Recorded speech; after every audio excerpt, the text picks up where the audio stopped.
Í gulu september í ár þá ákveðum við að fara í svona kynningarherferð og búa til spjöld sem við gefum bæði út stafrænt og á prenti. Þar sem við farið yfir svona grunnskrefin, bæði í endurlífgun við hjartastoppi og líka sem við kallum grunnskrefin í svona sálrænni skyndihjálp. Við settum þetta upp sem svona 4 skref þar sem að við finnum að það sé ákveðin svona samhljómur hérna á milli endurlífgunar og kannski það sem við getum gert í svona sálrænni skyndihjálp.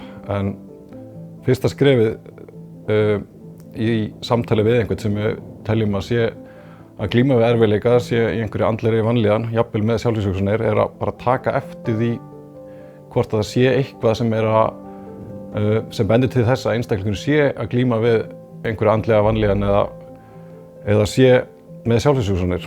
Það er til dæmis einhver breytingar á hegðun, kannski einstaklingurinn dregur sig í hlé, hættir að hafa samband, farin kannski að stunda einhverja áhættuhegðun, farin að neyta óhóflega áfengis eða vímuefna og kannski bara farin að vera ólíkur sjálfum sér. Og næsta skref er að bara taka samtalið, við erum að reyna að hvetja fólk til að bara þora að spyrja, bara hvernig hefurðu það?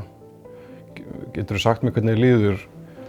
Og svo ef það er eitthvað sem bendir til þess að einstaklingur sé í mikilli andlegri vanlíðan, að þá okkur grunar hann gæti mögulega, hann eða hún gæti mögulega verið að glíma við einhverjar sjálfsvígshugsanir, þá er allt í lagi að spyrja bara beint út, ertu að glíma við sjálfsvígshugsanir?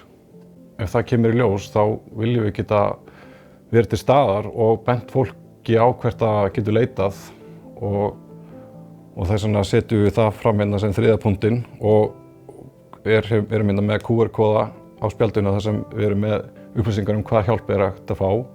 Og síðan er mjög mikilvægt þegar fólk er búið að leita sér hjálpar og ef við teljum það sem búið að leita sér hjálpar, að við könnum hvort það hafi raunverulega gert það og hvernig gengur.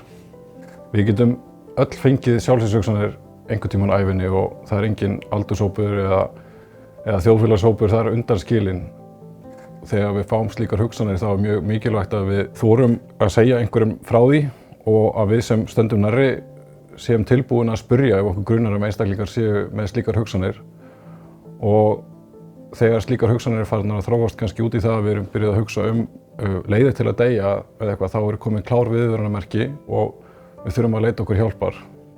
Ef fólk er með sjálfsvígshugsanir þá getur að leita til dæmis til Pieta-samtakanna og svo er hjálparsími Rauða krossins og upplýsingamiðstöð heilsugæslunnar og síðan í alvarlegri tilvikum þá getur fólk leita hérna á bráðamóttöku geðsviðs og svo í alvarlegust tilfellum þá er hægt að hafa náttúrulega beint samband og hafa beint samband við Neyðarlínuna.